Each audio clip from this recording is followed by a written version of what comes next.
Hello everyone, thank you so much for taking the time to join in and spend some time with me. I'm going to talk about social engineering or hacking the human. A little bit about myself. My name is Anna Collard. I am from South Africa or Cape Town, and all you really need to know about me is that I spent the last 20 years in cybersecurity, and I'm really passionate about the human side or the human factor of cybersecurity programs and how we can improve those. So in the next hour or so, I'm going to talk about social engineering as a concept, the different techniques and methods that are being used, and then we will also talk about how to counter or protect ourselves and our organizations against that threat of social engineering. So in module 1, we are going to dive into what is social engineering, the amygdala hijack, what are the different methods that social engineers or people hackers use, the impact that it can have, and then who is most at risk.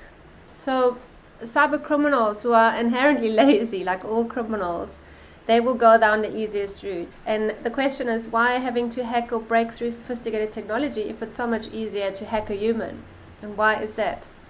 Well, if we compare ourselves to technology, we haven't, or our operating systems haven't been upgraded in hundreds of years. Like, we're emotional beings, we react to emotions, we are driven by fear, curiosity, greed, desires, and it is relatively simple to manipulate us. So the definition of social engineering, and this is by Chris Hadnagy, you may even come across in normal life, and we may even use it in our day-to-day lives if we try and get something that we want. Really good salespeople use it. So it is any act that influences another person to take an action that may or may not be in their best interest. And then applied to the digital world, social engineering is really the science of manipulating us humans to ultimately then result in a security breach. So before we dive into the methods of social engineering, let's look at how our brain works, because that's really what's at stake or at attack here. And what we have in the front is called the frontal lobes, and they are also called the more modern or the newer brain. And that is where our rational thinking, the reasoning, decision-making, planning, lateral thinking, logic, all of this happens here in our more modern kind of brain. And then we have these two areas, they're about like as big as a walnut, further down in the back of our brain. Also this is called part of our reptilian or older brain. It's called the fear centers, also called the amygdala. That is where our emotions get processed. And what happens when we experience very strong emotions such as fear or anger, then the amygdala sometimes can overtake or circumvene our frontal lobe or our critical thinking. And it makes sense if we think about it, like from an evolutionary point of view. If there was danger, we had to react quickly and either fight or flight. The goals of social engineering attacks is to trigger the amygdala, trigger our fear center, and essentially hijack it in order to cut down or shut off our logical and rational thinking brain. And they do that through triggering or trying to invoke very strong emotions that will then allow them to take over our logical thinking. And why is it that we're at higher risk right now, like during this pandemic? Because if you think about it, with people working from home, I have small children, and it's really difficult to stay focused while you're being distracted with the rest of the family around. But even if you don't have the distraction around, all of us are feeling or tapping into this collective anxiety level that just is all around us. And it may be that we're scared of the economic situation or possibly even the virus, slightly anxious. And what happens when we are in this kind of state, we operate on a more heuristic thinking mode, which is, again, it's more our reptilian or kind of instinctive way of thinking rather than with our frontal lobes. And that unfortunately makes us much more vulnerable or susceptible to social engineering attacks. And they know that, and they feed into that. So how did they do it? Like, typical methods of social engineering is phishing, that is obviously sending scams through emails. There's vishing, which is the use of the phone or phone phishing. Then text-based, like SMSs or WhatsApp phishing, also called smishing. And then there's also social engineering that happens in person. So literally having someone potentially impersonating a supplier or someone that walks into the office or into your house trying to scam you. And often in more sophisticated attacks, the threat actor would combine a multitude of those methods. So they may start off with a phishing email and then follow up with a voice mail or an actual phone call trying to rope you into their scam. If we look at phishing, which is like one of the most popular form of social engineering, what is quite scary is that out of all these sort of successful data breaches out there, phishing or email social engineering is the de facto number one attack vector that is being used. There are multiple reports out there. This one is one by Verizon that gets published every year. It's called the Data Breach Report. And 2019, again, phishing was with 32% the number one attack vector, closely followed by malicious software and stolen credentials, both of which are also areas that are often obtained through phishing attacks. This is another interesting report that was created by a colleague of mine called Javad Malik, and he looked at over 100 threat intelligence reports and then analyzed in all of these breaches what the initial attack vector was based on. And you can see here that social engineering or phishing, spear phishing, which is sort of targeted phishing, was by far the most common denominator, or the most popular form of initial attack vector used. If we look at who is most at risk to fall victim of social engineering attacks, often your newer or seasonal or temporary employees may be at a higher risk because they haven't been trained adequately enough. Your senior people like executives, etc., are highly attractive because there's more information about them that the social engineers can uncover in the public domain. But also suppliers and maintenance staff are interesting because they are way in. Anyone who's quite active on social media or sort of quite generous with their personal information. Your HR departments are often targeted because they need to be open to receive unsolicited emails such as CVs, etc. from the outside. Your finance department as well. But essentially everyone really in your organization is at risk, and it only takes one account or one email address that's compromised to then get further and use that as a attack vector to get even further into the environment. So in module 2 we'll talk about the social engineering techniques, and I'll cover the social engineering pyramid, OSINT or open source intelligence, and pretexting. So Chris Hadnagy, who is one of the social engineers out there, he wrote a book called The Science of Human Hacking or Social Engineering, and in there he describes the social engineering pyramid, and we are going to cover each of the different steps in the pyramid, and we will start with the first and probably the most important step, which is your research or reconnaissance phase, also called OSINT or open source intelligence. And in that phase, the objective really is to learn as much about your target or the victim as possible to then create a story or a pretext that is most believable, and to be able to build that rapport and that trust with your target. So where can we find information? Obviously, on the clear web, Google, social media accounts, YouTube, anything you can think of, articles, but also going a step down below and looking at hidden company files, annual financial reports, even things like invoices. And there may also be information about the target on previously breached sites, or possibly even on the dark web, that specifically in attacks where credential stuffing happens, you would find that the hackers or the threat vectors are using lists of stolen or previously breached usernames and passwords and just run those same passwords against other accounts. But there's also other information that can be used, like it's also called grey literature, such as metadata, for example, photographs. The geolocation can give away where the photo was taken. Physical media, newspapers, even those stickers on cars gives away a bit too much information. So on the flip side, on the user or the victim side, we just need to be more aware of it, and maybe talk to our families as well to not hand out too much information about where we live, what we do, who we are, because that is gold to social engineers, and they use that information to further their attacks. So the tools that are being used during the OSINT phase, obviously search engines, Google is amazing, and I'm going to go into that a little bit more. Social networks, email addresses, previously breached sites, and any sort of system information that you may want to use or enumerate for further attacks. So if we look at Google search operators, Google has this term called advanced search operators, and those are basically just really fancy search strings that will help you to filter in or zone into your target. So if I just plainly search for my name on Google, I will get about 2.5 million results. And that's obviously not just about me. This is like anyone who's called Anna or Collard, etc. So that is not very useful, because I want to have relevant information.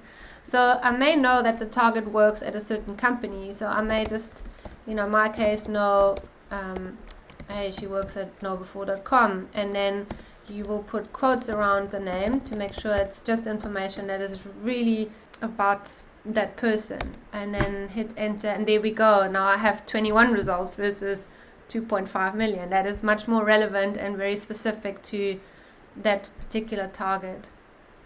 You may also want to know, for example, which is very interesting, if you look for information that may be inadvertently shared in spreadsheets, because often that includes personal information or data that the companies maybe don't want you to see. So something that is interesting to look for may be, for file type,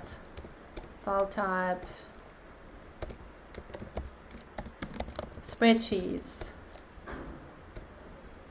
Let's see if there's any spreadsheets available on a KnowBefore website. No, there isn't, luckily. But if we were to look for PDFs, there's quite a few. Obviously, we have all our product documentation on there, so that's no surprise. But you can see how these kind of search parameters or advanced Google search operators can be very useful to really dive into your target and help with the investigation. There is a collection of really useful and most popular sort of Google Dorks, or it's called Google Dorking, the Google hacking database. And on there you'll find the most popular Google Dorking commands or strings, a host of different search parameters that will give you insight, for example, into linked sites on the target website or possible vulnerable system. You can even use Google to do some form of basic vulnerability scanning. So it's amazing what you can do with Google, and it's a very powerful tool. And if you're interested in that, have a look around and read up more about the Google search operators. Another way, or another helpful tool for social engineers, is to enumerate the target's email addresses. And like, for example, you may start out at LinkedIn and get the names of the people that work for the victim's organization, but LinkedIn won't give you the email addresses. So what you would then do is go to hunter.io and type in the company's domain, and voila, it will then show you how the employees' email addresses are constructed. So it's first name and then the first letter of the last name, in our case, for example, KnowBefore. And that will then allow you to identify your targets or to impersonate or recreate spoofed accounts. Obviously, social media is another treasure trove of information. Again, Google is your helper there, and you can go to Google social search and search for somebody amongst the most popular social media platforms. So that's also very useful. And obviously, that's the first place where any social engineer or hacker would look to find out more about their target. This picture is 2 years old, so it's a little bit out of date, but it's still quite impressive to think about how much is available to use to find out more about a person and to investigate.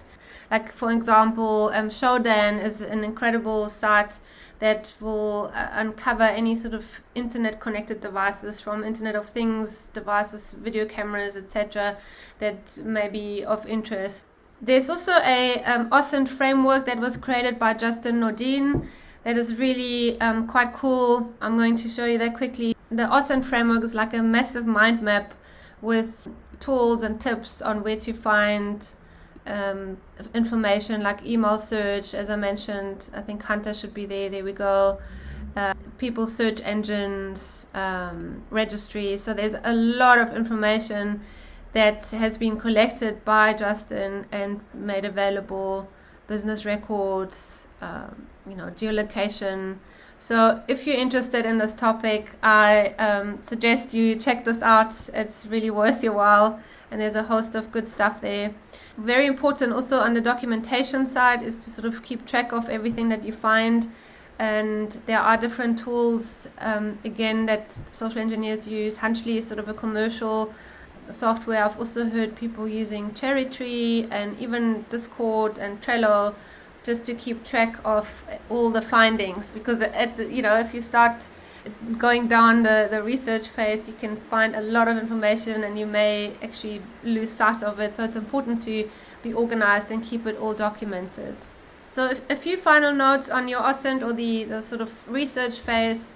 Very important that you do not ever, if you come across a profile, do not ever like or interact with the target, because as soon as there's one like, there's a link back to you.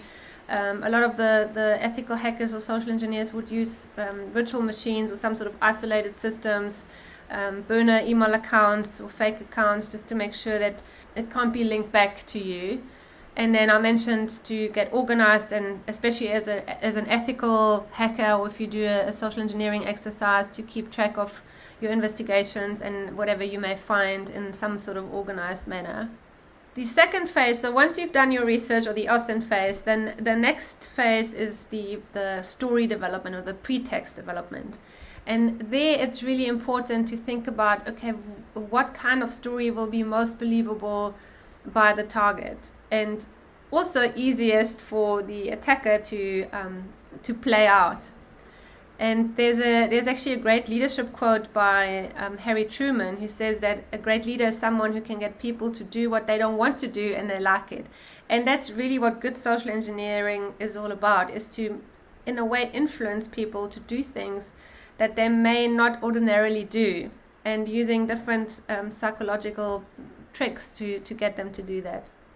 And the actual tricks or tactics that they use range from there's a range of different tactics or tricks that they use.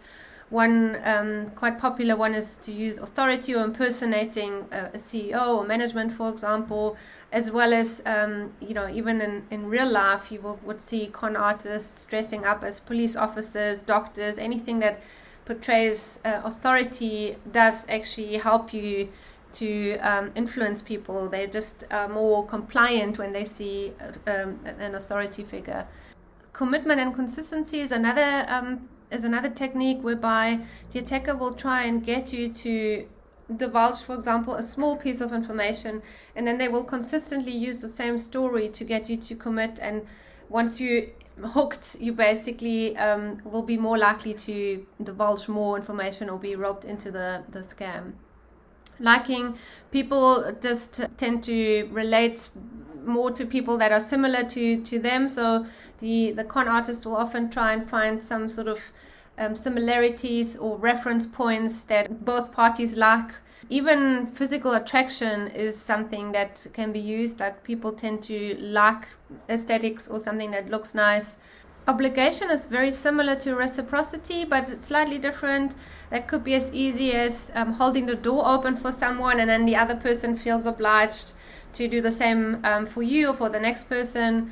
Reciprocity is when you receive a gift, and it doesn't have to be a physical gift. It could just be a smile or a compliment, and then we as humans feel kind of forced to reciprocate and then be polite back to the person giving us that gift. Scarcity or urgency is often used in specifically email scams, where you try and raise the attractiveness of something by saying it's the last one, or you have to act quickly, otherwise it will be gone, and that just triggers something in our brains that we want to have it. Social proof is when you can show that others or your peers have done the same or have already, for example, handed over the information. And fear is specifically a low-grade form of fear, is often used in social engineering attacks, all to get your amygdala to hijack your critical thinking or your rational thinking. So all of those are kind of psychological influencing techniques or manipulation techniques that are being used both by legitimate salespeople, for example, as well as negotiators, as well as your social engineering con artists. Something that is being used a lot are fake social media profiles, also called sock puppets. There is a website that's called thispersondoesnotexist.com, and it's quite interesting. It uses an AI generated algorithm to create these fake photographs. So those two photos that you see here, those are not real people, they're just AI generated. And like obviously the bad guys could use photos such as those that are not real, and using sort of burner email addresses that can't be tracked back to the real person. And from a victim side, how do we spot these fake profiles or those sock pockets? Is obviously doing maybe an image check on Google, or tineye.com is also helpful to see, has this picture been used somewhere else before. Also things that are quite suspicious is if there's only a profile picture but not many other pictures, if the wall is relatively empty, or if there's lots of likes, that could be sort of bot generated. And then seeing when last the person has checked in or from where, that is also a good giveaway to see is that real or not. So one of the major goals during the pretexting phase is to get the victim to trust you and to build that rapport, to sort of hook them into the scam. And what is quite interesting there is that ultimately what we want is to get the target to release happy hormones like dopamine, oxytocin, endorphin, serotonin. Those are all of the chemicals that our brain releases that will make us feel good, and that get released when we trust another person. And obviously the more you trust the con artist or the situation, the more likely you are to do what they tell you to do, or the more likely you are to comply with their requests. So one way of getting somebody else to release oxytocin or to trust you is, and this is quite interesting, is to make them think that you trust them. So for example, if you go to someone and you say you have a secret or a vulnerability that you'd like to share, what happens in the other person's brain is that oxytocin gets released, and they are much more likely to then trust you with their secrets or with their vulnerabilities. And rewards, dopamine gets released when you reward someone, and that again could be in the form of likes or compliments. So be aware that very good social engineers know these tactics and they use them in their communication flow. So if you were to go into social engineering as an ethical hacker kind of, exercise, or if you're interested in that, there's a few principles to be aware of. Obviously, the more research, the more OSINT you can do on your target, the better. Try and include activities or interests that you really have, because then you come across as more authentic.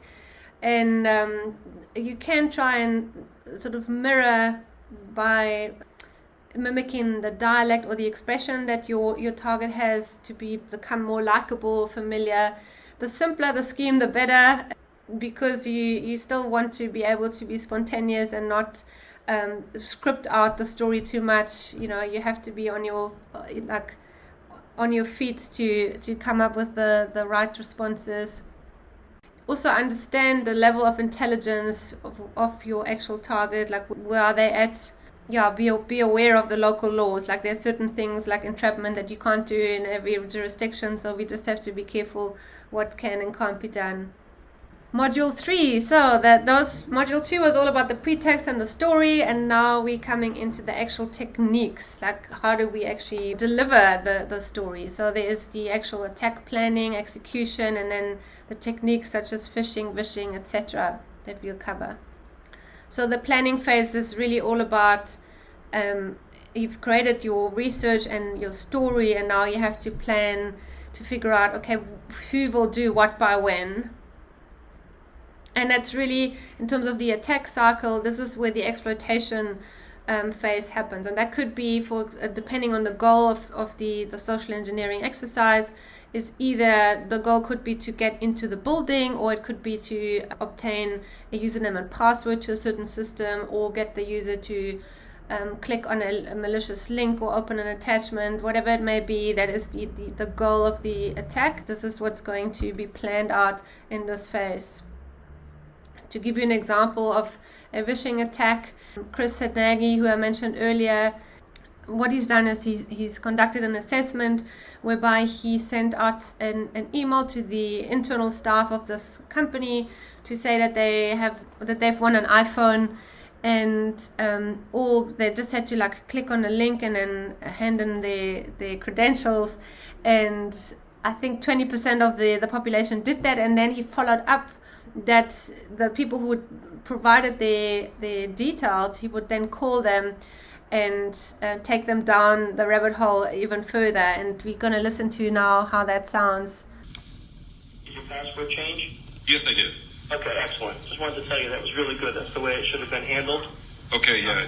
As soon as we realized it, two of us jumped right on it. Okay, so there was another guy on your team that also? Yeah, I think it was JR. JR, okay. I'm just going to write down. I'll be talking to him later on. So just to follow up what we're doing, are you on the VPN right now? You're on your work machine? Yes. Okay, I'm going to give you an internal address. It's an FTP site that we set up for the employees. You can go there. You can see there's one file there that you'll be able to download, and it will just clean up any residual mess from that website. Okay. So if you're at your machine, just open up a browser, and I'll give you the address. Type in FTP. FTP? Yep, F as in Frank, T as in Tom, and then P as in Paul, and then a colon, and then 2 slashes, and these are the slashes that are by your question mark, the same button as your question mark. Gotcha, STP, okay. And then the word is update, dash, and the dash with the minus sign. Gotcha. .com. Okay. And when you look, it should open up, just say index of, and it should have one file. There's a file called PC Checker. Okay, you know it's there. Okay, double click on that. Yeah, click on that. Okay. And it should download. Okay. Or it should ask if you want to run or save. Yeah, click run. Okay.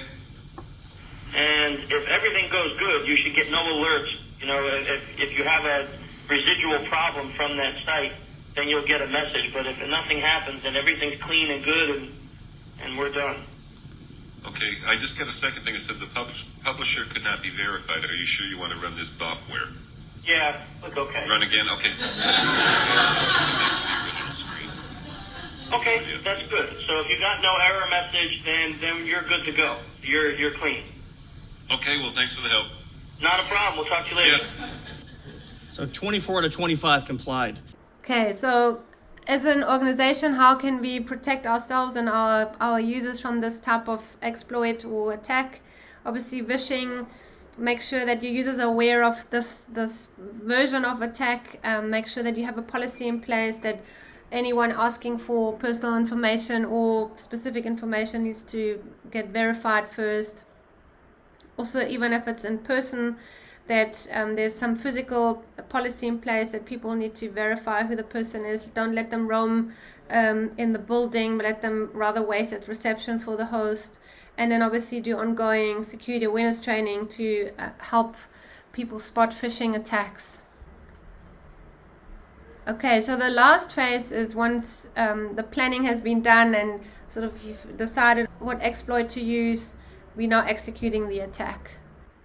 So if you look at phishing or voice phishing tools, obviously you will need a phone, but it could be a burner phone. You could use spoofing technology that changes the number that you're dialing from. Use the use of voice changer apps that make female sound like male and the other way around. Often you want to use some sort of background sound like a baby crying or a call center, depending on the story, obviously, and then be really sure about the pretext and the story that you're in, and like act it out to make sure you're comfortable in any sort of questions that may be asked, and be on track for your goal. Like really keep the eye on what you want to elicit from the target. So there are toolkits available that allow you to do social engineering exercises, such as, for example, the social engineering toolkit that provides multiple templates for phishing, as well as actual exploit templates, and allows you to build your phishing attacks. There are multiple tools out there or frameworks that are being used by pen testers, ethical hackers, as well as the bad guys alike. So Cobalt Strike is quite popular, Metasploit. If you want to protect your users and make them aware of social engineering, the best way to do that is to do simulated phishing attacks against your own users on a frequent basis. And there I would highly suggest, instead of building your own using this, these sort of open source tools that are quite, they're great for like an once-off penetration testing exercise, but if you do something more continuously, make use of like a more commercial platform, such as obviously KnowBe4. We have more than 2,000 and continuously growing library of phishing emails available, and that allows you to run consistent campaigns that will serve phishing emails to users on a randomized basis. And that is really one of the best ways of learning, by really teaching by doing, in a way, because as you receive these emails, you will become more aware and more careful. The last phase, obviously, in the social engineering is the reporting, and there's obviously very important to uncover, the findings and the weaknesses, and then also provide a set of recommendations and suggestions of how to improve it or enforce your defenses. And to bring it all together, I'd like to talk through an example that Kevin Mitnick, he's the KnowBe4's chief hacking officer. He's also one of the most notorious social engineers out there, or most popular hackers, and he's both very good on the human social engineering side as well as the technical side. And I'm going to talk you through a little demo that he did just the other day, whereby his goal was to steal the financial director of the target organization, to steal the financial director's cloud system passwords. And I'm going to show you now how he did that, and then we'll see each step of our social engineering pyramid and how that applies. So as a first step, obviously, you start with the research or the OSINT phase. So the most popular social media network or platform to look for your targets is LinkedIn. And what Kevin did is he looked for the target organization on LinkedIn, and then used a scraping tool to get all the names associated to that company. And then as a next step, because obviously on LinkedIn you get the names but not necessarily the email addresses, so he then went to hunter.io, and he could then enumerate how the email addresses within that organization had to look like. And voila, now you have the names, and you know that the email address is first name, last name at company, and you know the target email addresses. Here, for example, is the KnowBe4 instant. Again, you just type in the target's email address, and then it will come back and show you exactly how the email address is being built. First name, last name, for example. So the second step, he had to develop the pretext or the story. And in this case, because he wanted to get to the financial director, he knew that the financial director most probably has been trained quite a bit, had quite a bit of security awareness training, so he couldn't just send an external fish and hope to catch him. So he needed to impersonate someone from the inside to establish that trust. And one way of doing that is by impersonating or spoofing the internal domain. But in this case, this was a technology company. They had DMARC and SPF enabled, so he couldn't easily spoof their domain. So what he then reverted on doing is to compromise an existing user's Office 365 account. So his first step was to do what is called the password spread attack, and that means just taking all the email addresses that he found and then trying 3 to 5 most commonly used passwords against every single account. 5 is the magic number because usually after 5 attempts the user account gets locked out. So he uses a automatic automated script, and it does it for him. And he used the company's name and the year 2020. You can also use the company name and the month, and you'd be surprised how many people, actually use that kind of password. And voila, he did that and found someone called Eric who used that kind of password, the company name 2020, and he, using this tool, was able to verify or validate the username and the password, and he now had access to Eric's Office 365 account. Obviously, Eric didn't have multi-factor or two-factor authentication enabled, so all Kevin had to do is go to Office 365 and enter Eric's email and password, and he was in his email account. As easy as that. So then once he was in Eric's email account, what he could do, and quite, fortunate for Kevin, I suppose, is that Eric worked in IT. So the pretext that Kevin, or the story that he created, was to write an email as if it came from internal IT that said, we have to upgrade our Zoom software because there's a security issue, and we urge you to do this quite soon, and thank you for keeping the company safe, and don't worry, there's no interruptions, or you don't have to reboot your machine or any of that. And he set up this email, sent it off from Eric to John, he was the financial director. John got the email, it looked legit, it came from somebody that he trusted, from internal, they were using Zoom, it all sounded quite legitimate, and he downloaded the installer, clicked run, and installed the actual package. It all seemed to the user, or to John, as if he was now installing Zoom or upgrading Zoom, but in reality what's been happening is that in the background it actually installed Kevin's payload, or the little implant. And because the way this implant works is it just changes a few registry keys, it also wasn't picked up by any local antivirus software or anti-malware software. And John just thought he now upgraded his Zoom account, everything looked fine. Meanwhile, the implant was then sending requests back or communicating back to Kevin's command and control center sitting in the cloud. And here that allows Kevin to interact with the target machine without John being even aware of it. So what Kevin did next then is to, now that he got the connection to the target machine, is he ran a command, or he copied a command called Mimikatz, which allows you to take or grab stored passwords that John has stored in his browser or in his Chrome browser, and decrypt those passwords. And that allowed him to then see anything that was stored in the browser from Gmail, Apple, Netflix. None of that was of interest to Kevin, but also other systems like the iBanking account, Concur account, Medical Aid, Twitter, trading accounts, quite significantly sensitive accounts. And again, if those systems weren't using multi-factor authentication or didn't have two-factor or multi-factor authentication enabled, you can see the risk associated with this. So if we just summarize what happened there, so in the first step, Kevin established a trust, like he got into an existing user account by doing the password spreading attack. That then allowed him to build a story or the pretext and send the phishing email from the inside to the target. He was then able, through the phishing attack, to compromise the target's machine and literally interact or manipulate the target's machine and run a command such as a password hash dump and get access to the target's sensitive systems accounts that he's had stored in the browser. So there's multiple things that were at play here, and how can you protect against this kind of attack? Obviously, in the first step, having a proper password policy in place that prevents users from using these most commonly used passwords, but also enabling two-factor or multi-factor authentication on the Office 365 accounts, especially now where all of us work from home, is so important.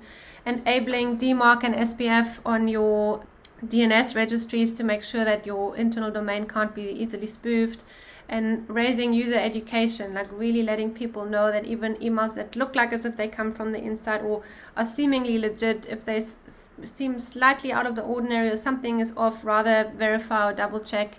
There may have been some endpoint protection software that could have picked this up, but only if it's more sort of the behavioral monitoring kind of tools that pick up calling home events, etc., your standard antivirus would not have picked this up. And then again, user education, very important to let people know not to store your passwords in the browser, because that is the first place where hackers will look for. And again, rather use a password manager and apply multi-factor authentication wherever possible. So there's multiple layers of defense to protect against this kind of social engineering attack. Okay, and now module 4, which is sort of our final module, and this is all about how do we now go about building the human firewall or raising security awareness. And there's also a couple of tips that I'm going to share, from executive buy-in to measuring what matters and avoiding cognitive overload, working with other departments, using relevant content, and combining all of that with frequent and randomized phishing simulations. So let's go right into it. So if we look at, and this is based on Roger Grimes, who's our data-driven defense evangelist, and if we look at all the different vulnerabilities and threats and anything that's being released on a daily basis, it's no wonder that security officers are quite overwhelmed. You know, there's not a day that goes by with like another new scam or threat or malware. And unfortunately, the security industry also doesn't make it easier, because they have all these point products, and it's quite difficult to keep track and prioritize what kind of defense needs to be applied to prevent all these different threats. And it's a little bit like bubbles in a champagne glass. But if we now look at all the reports and the trends and the themes, what is quite apparent is that social engineering is such a major issue, and it's sort of depending on what report you look at, it's between 70 and 90% of the cases are, the initial attack vector can be linked back to social engineering, and then followed by unpatched systems or unpatched software. So what we should really be doing as defenders is prioritize the social engineering problem, and then follow up with the patching and the sort of vulnerability management before we look at all these other bubbles in the champagne glass. So the first step is to get executives involved, and that's not just to pay for the program, but to actively get them involved. That could be in the form of having them record a video to let them express their support for the campaign, or share even stories from their home life, because people look at what their leaders are doing, and it's quite important to bring them in and show the leaders support. Here's just an example of the South Africa Telecom. They involved all their different business unit heads and had them all participate in the campaign. The next tip is to, like anything in life, it's very difficult to manage something if you can't measure it. So before you start your security culture or security awareness campaign, make sure you start off with a baseline measurement, and that could be in the form of your phish-prone percentage, meaning the susceptibility of the users that fall for phishing emails, as well as things like a security proficiency assessment to see, okay, how good or bad is it really? Like, where are the gaps? Or a culture assessment. So all of these are tools that we offer at KnowBe4 to help clients to assess where they are in the beginning of their journey, and then it helps you to prioritize and map your way or your path forward. The other thing that I always recommend clients to do is to not throw too much information at the users. Like, if we try and teach them everything that is in our security policy, we just overload them. It's too much information, and then nothing sticks. So it's better to focus really on the top 3 or maximum 4 themes for the year, and then reiterate those and repeat those, and make it effective to help people change their behavior. And again, since social engineering and phishing is such a big issue at the moment, that is where I would prioritize my efforts in, as well as potentially password stuffing and credential stuffing attacks like password hygiene. Working with other departments is also very important. So remembering that any communication that we send out should be in line with the overall company culture. And so working with the marketing department communications is really useful, getting HR involved, and also being aware of having different cultures within the organization. So you may have different audiences in your IT department compared to the call center, compared to the executive. So have different content, different approaches for these different cultures. this is just something to remember, that running a security awareness or culture campaign is a great opportunity to really show the rest of the company who the security team is. But at the same time, it needs to be done professionally and nicely, because it is the face of your department. So it needs to be done well. Something that people will always appreciate is if the content is personally relevant, because let's face it, nobody really will change their behavior if the company has to pay a compliance fine. That doesn't really bother the employees too much, but they do generally want to do the right thing. They don't want to be the ones responsible for the company being hacked. They're also very interested to hear how they can protect their families at home. So anything that is personally relevant, also that engages their emotions, or storytelling, even using humor or aesthetics, is a good way to getting people's buy-in and their participation. And then I mentioned this before, combining your training and your communication with frequent random phishing simulation. That is the absolute must that should be done. And when I say frequent and randomized, why is that important? Because if you send out the same message to all users, people talk, then they won't fall for it. Also, it becomes too predictable. But in our case, for example, we get a different phishing email every week, and it gamifies the experience. So if I know as a user that every week I will get an email from the IT department that's trying to catch me out, I will look at every single email with much more vigilance and be careful not to trust anything, even if it looks like as if it came from internal. Another point to remember here is having to make it really easy for the users to report phishing emails. So having like a phish alert button or something that allows them to report it from within the platform, that makes it easy, is important. And giving them instant feedback or sort of communication that, yes, well done, this was just a simulation. Or if it was a real phish, to also let them know, thank you, you're helping us keep the company safe. Another tip that we share or often get asked is if incentives work. So I would say definitely, because we're talking about a human change management program rather than a technology problem. And incentives in combination of negative and positive incentives, that's really where it works well. So for example, some of our customers have handed out bonuses to people who have not been phished in 12 months. Or who participated in the training, like the first people that participated go into a draw and can win a prize, but then also combine it with the stick. So carrot and stick approach, where people that do not participate, they get follow-ups from management, and then the people who continuously fall for phishing emails go into a remedial training group. And even in parts, there could be KPI and performance management or disciplinary actions that follow for the so-called clickers if they continuously fall for it. And lastly, what's important is to not do this by yourself or alone. It is quite a complex thing to do, but and we know that running security is already, or keeping up with security is already quite a massive task for your IT and security team. So what's important is to work with someone or choose a partner that makes that easy for you. And in our case, KnowBe4 can set up campaigns that can run in the background for the whole year. It's sort of set it and forget it. There are leaderboards that help motivate different departments. There's a massive amount of training online. It's like a Netflix for security awareness training, so you get different training content in different formats. There's the ability to build in automated workflows that allow for smart groups and automation to be built into, and really make the lives of the security officer as easy as possible, because if you know that you have other things to worry about.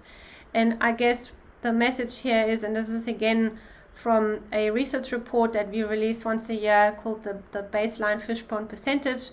I mentioned this before. When we go into an environment for the first time and we run a phish or mock phishing simulation, 1 out of 3, so 30% of the users would fall for the phish. But within 3 months of doing continuous training and phishing simulation, that number can be reduced down to 15%. And then within 12 months, that number goes down on average all the way to a 2% phish-prone percentage. Now that is quite a massive sort of improvement or risk reduction on your human risk landscape, if you so want, and it's worthwhile to consider that doing training and phishing simulation combined really works and helps you to build that human firewall. And yeah, just to summarize again, like, get your executives buy-in, focus on a few themes a year, don't overload your users, measure it in the beginning and then again after 12 months, for example. Work with your other departments to bring in a bit of fun and sort of the company culture, using short and engaging content, combining it with frequent phishing simulations, applying incentives, positives and negatives, and choosing the right partner or the right platform. And remember that awareness is a little bit like flossing. It's not something that you can do once a year. It really should be an ongoing process. And it will help you to protect your company and your users from the ongoing threat of social engineering. There's a few sources of great people that you may want to follow that I've also mentioned in the talk. So follow our Know Before blog. There's a lot of, like, every day there are great articles that are shared. Kevin Mitnick, he's one of the ultimate social engineers. Jenny Ratcliffe in the UK, she's the people hacker. She's got a great podcast as well as amazing content also available for free. Chris Hadnagy, he is the social-engineer.com as well as the social-engineer.org, or the framework creator, and he's also behind the Human Hacking Conference, which I would highly advise you to participate or to join if you can. And that was really it from my side. Thank you so much for your time. Thank you for your interest. This is an exciting area of information security. Please reach out to me on LinkedIn or on Twitter. I'd be happy to answer any questions that you may have. And I look forward to, the journey ahead and seeing that we can make Africa a safer continent and help our user and our people staying safe from cybercrime. Thank you so much. Bye-bye.